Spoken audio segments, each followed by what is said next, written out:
오늘 이것을 마음에 담을지라라는 제목으로 함께 말씀을 나누도록 하겠습니다. 이것이 무엇인지, 우리는 무엇을 마음에 담아두고 살아가야 하는지 함께 살펴보도록 하겠습니다. 여러분, 오늘 말씀은 우리의 마지막을 생각해 보게 하는 말씀입니다. 그 마지막이란 죽음을 의미하는데요. 사람이 잘 살았는지 그렇지 않은지는 지금 현재 내가 이루어놓은 것, 가지고 있는 것으로 나타나는 것이 아니라 그가 죽었을 때, 그 사람이 죽었을 때 비로소 알 수가 있다고 합니다. 즉, 사람들이 그 죽음을 얼마나 슬퍼하고 안타까워하는지에 따라 그 삶의 의미가 어떠했는지, 가치가 어떠했는지를 알 수가 있다는 것입니다. 그러면 죽음은, 우리가 생각하기에 죽음은 모든 것에 대한 끝으로만 여길 수가 없습니다. 그 이후까지, 죽음 이후까지 생각할 수 있는 것이 인간입니다. 죽음 이후를 생각하게 되는 것. 여러분, 그래서 어떤 면에서 사람은요, 죽음 자체보다 더 신경 쓰이는 것이 그 이후에 나는 어떻게 기억될 것인가, 과연 나를 위해 울어줄 사람은 얼마나 될 것인가, 이게 더 신경 쓰이는 게 우리 인간입니다. 이것을 신경 쓸 수밖에 없는 것. 사람들에게 나의 삶은 얼마만큼 기억될 것인가, 의미가 남겨질 것인가. 여러분, 그래서 하나님의 지혜는 우리에게 다음과 같이 말씀하고 있습니다. 전도서 7장 2절입니다. 함께 읽습니다. 초상집에 가는 것이 잔치집에 가는 것보다 나으니 모든 사람의 끝이 이와 같이 됩니다. 산자는 이것을 그의 마음에 둘지어다. 오늘 제가 제목으로 정한 말씀이 여기 있는데요. 이것을 그의 마음에 둘지어다. 산자는 이것을 마음에 둘지어다. 사람의 죽음에 대해서 배우라는 겁니다. 죽음에서 배우라. 그것을 통해서 우리가 어떻게 살아가야 하는지 알 수 있다. 하나님은 말씀하십니다. 어렸을 때 크리스마스가 가까우면 여러분들 가장 대표적으로 TV나 여러 가지 그 매체를 통해서 보고 듣게 되는 것이 크리스마스에 관련된 이야기가 있는데, 그 중에 하나가 스크루지 이야기입니다. 스크루지 영감 이야기. 구두쇠 스크루지. 스크루지는 돈만 알고 욕심 많고 매정하고 인색하기로 소문난 구두쇠입니다. 그에게 어느 날 크리스마스 전날에 예전에 동업했던 죽은 친구의 유령이 나타나서 새 유령이 나타나서 그 밤에 그를 어디론가 인도할 것이라는 것을 알려줍니다. 새 영은 과거와 현재와 미래를 인도할 유령입니다. 그래서 스크루지가 스스로는 볼 수 없었던 자신의 모습을 돌아보게 하는 그 새 영의 인도함을 받았습니다. 과거로 돌아가서 그가 과거에 어떤 모습이었었는지, 자기의 모습을 지켜보고 현재에 어떤 모습을 살고 있는지 그것을 지켜보게 합니다. 스스로 볼 수 없었던 것, 사람들 눈에 자기가 어떤 모습으로 비추어 지고 있는지 그것을 돌아보게 하는 내용이지 않습니까? 근데 결정적으로 그 스크루지가 자신의 미래의 모습을 보고 큰 충격에 빠집니다. 미래의 어떤 모습을 보게 되었냐면, 미래로 인도함받아서 그가 보게 된 것은 그가 죽었을 당시의 모습입니다. 그게 왜 충격이었냐면, 그가 죽었는데 단 한 사람도 그의 죽음이 단 한 사람에게도 슬픔이 되지 않는다는 사실을 보게 된 거예요. 더 나아가서 오히려 모두가 그의 죽음을 기뻐한다는 사실에 충격을 받습니다. 이 스크루지, 이 사람이. 그래서 그동안에는 몰랐던 삶에 대해서 생각해보지 않았던 자신의 삶에 대해서 생각해보게 됩니다. 지금까지 그렇게 구두쇠처럼 아끼고 인색하게 살아왔는데 과연 그 의미가 무엇일까? 내가 죽었을 때 단 한 사람도 나를 위해 안타까워하는 사람이 없고 오히려 나의 죽음을 기뻐하다니, 그 자신의 죽음에 대한 그 모습을 보고 삶을 돌아보고 돌이키게 되는 것이 스크루지의 이야기 아닙니까?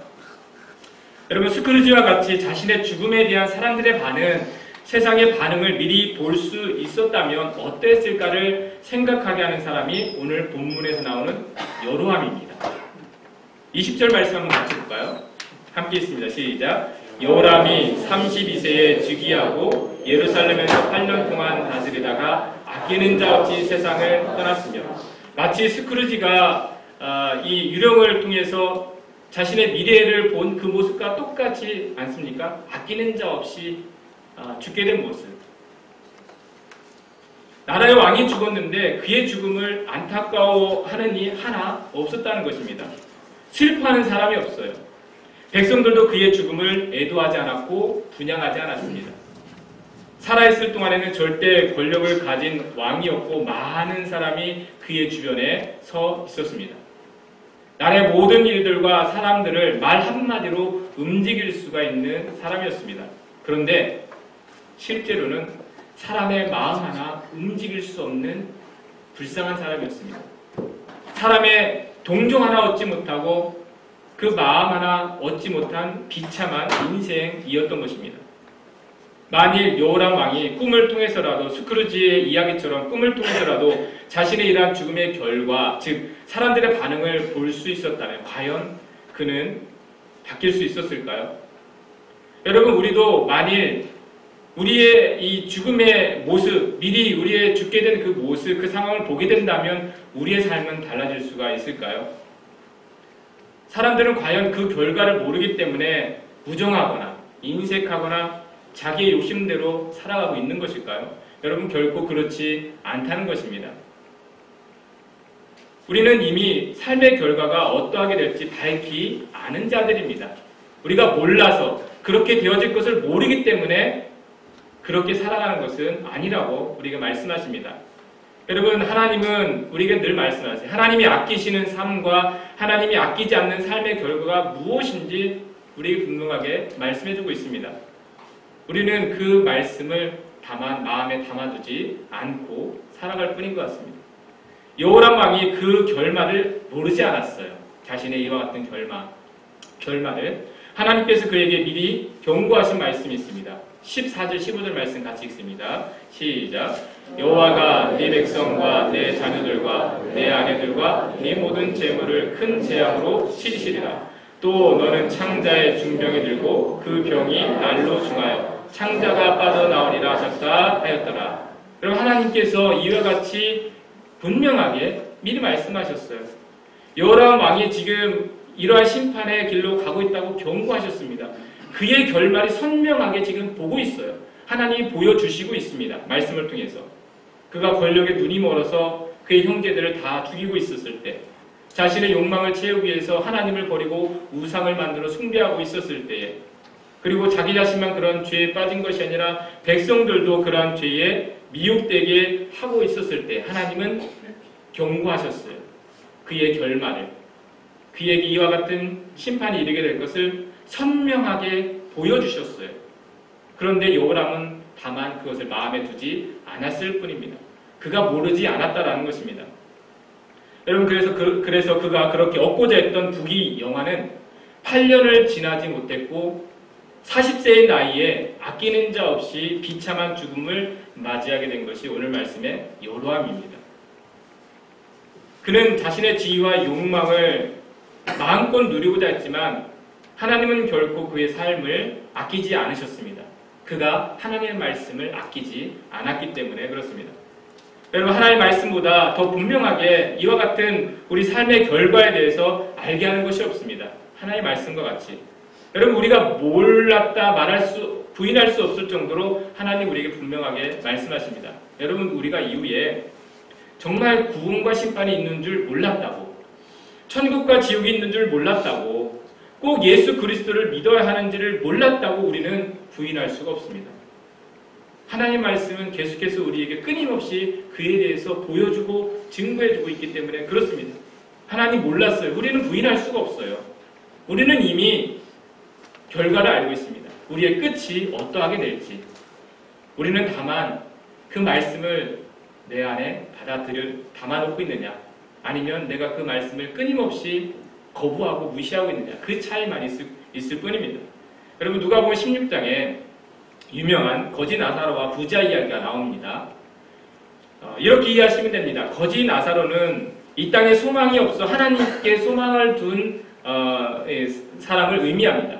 부자는 자기 대문 밖에 있는 거지 나사로를 조금도 불쌍히 여기지 아니하고 자기만 호의호식하며 자기 배만 불리며 이 땅에 소망을 둔 사람을 의미합니다. 그런데 한날에 그 둘이 죽게 되었어요. 거지 나사로는 아브라함의 품에 안겨서 영원한 위로를 받게 되었고 부자는 음부에 들어가서 영원한 고통을 당하게 됩니다. 고통 중에 부자가 아브라함 품에 안겨있는 나사로를 보고 그의 손꽃으로 물 한 방울 묻혀서 자기 혀를 적셔달라고 간청을 하게 됩니다. 그때에 주어진 말씀이 누가복음 16장 25절입니다. 같이 읽겠습니다. 시작. 아브라함이 이르되 예 너는 살았을 때에 좋은 것을 받았고 나사로는 고난을 받았으니 이것을 기억하라. 이제 그는 여기서 위로를 받고 너는 괴로움을 받느니라. 부자는 이와 같은 자신의 삶의 결과를 정말 몰랐을까요? 자기가 이곳에 이르게 될 줄을 꿈에도 몰랐을까요?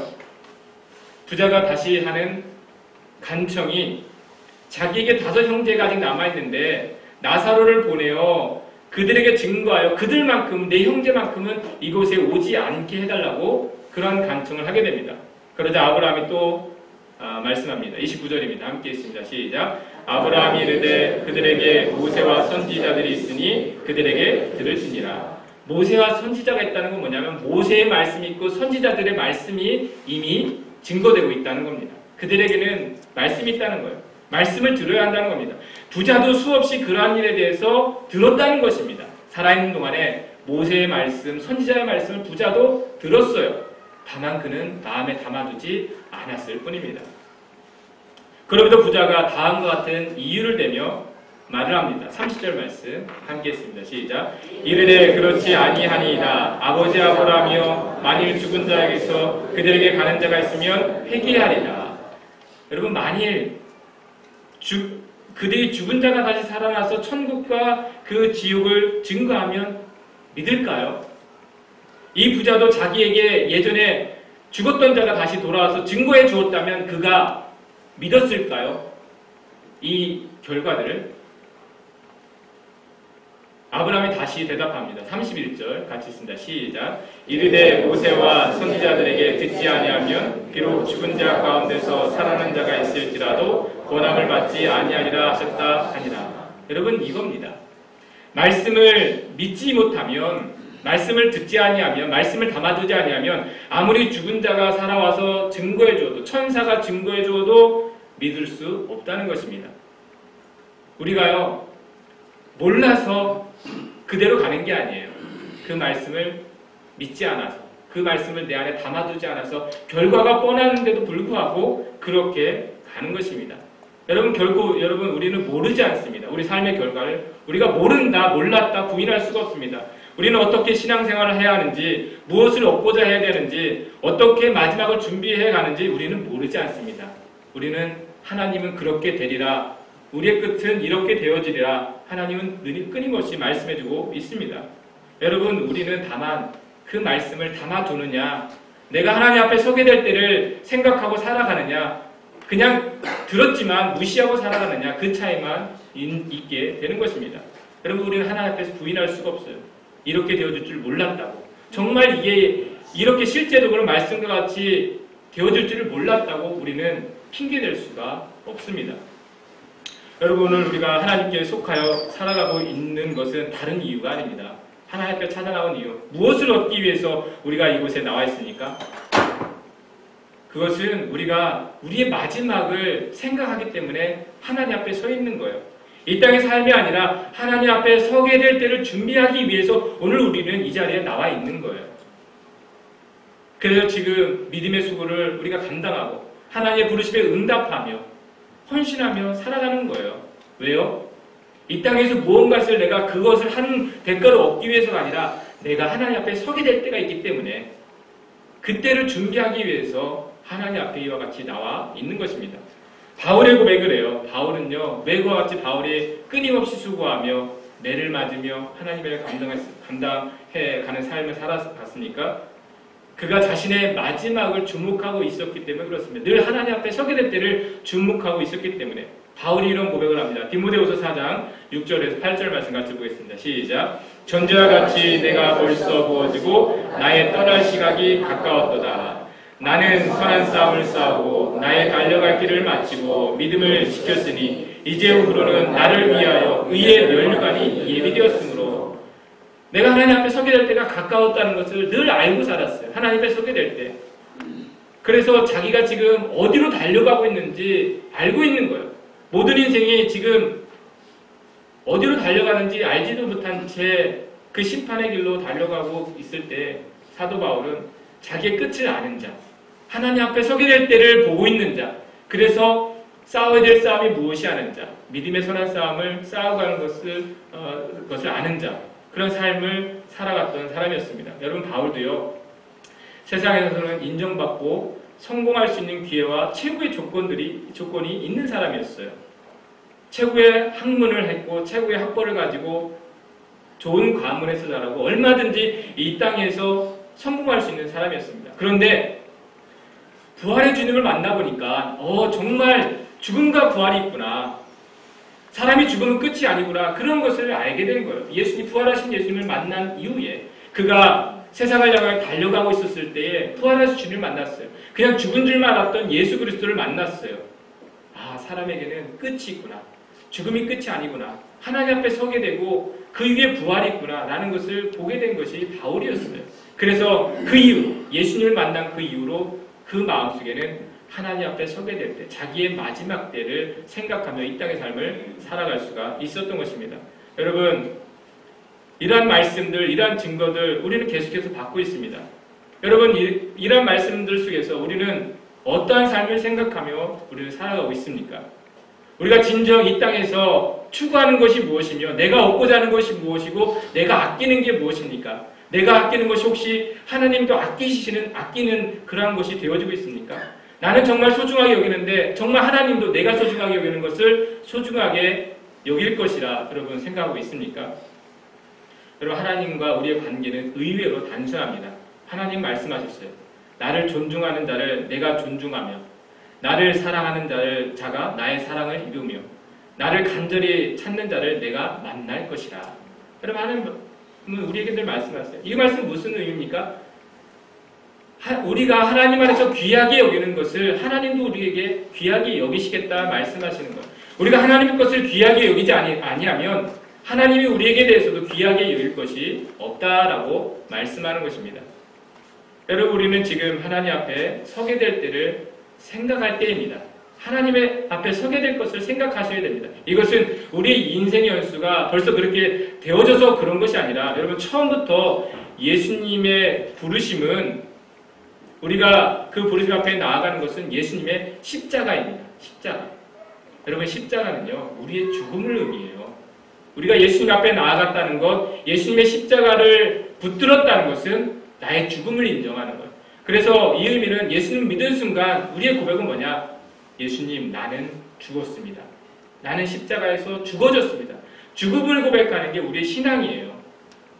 하나님 앞에 그 죽음을 통해서 부활의 몸을 우리가 소망하면서 하나님 앞에 서게 될 때를 고백하며 살아가는 것. 여러분, 그 십자가의 죽음을 생각지 않으면 우리의 삶은 변화되지 않습니다. 여러분, 우리의 삶의 방향이 예수님의 십자가가 아니면 우리는 결국에는 다른 길로 가게 되어 있어요. 그 십자가와 그 예수님의 죽음과 함께 나의 죽음을 고백하지 않으면 우리는 내 마음에는 다른 것이 담겨져 있게 되는 것입니다. 여러분, 그래서 오늘 이 여호람 왕의 이야기를 통해서 우리가 돌아볼 수 있어야 돼요. 정말 우리가 얻고자 하는 것, 우리가 아끼고자 하는 것이 무엇인가?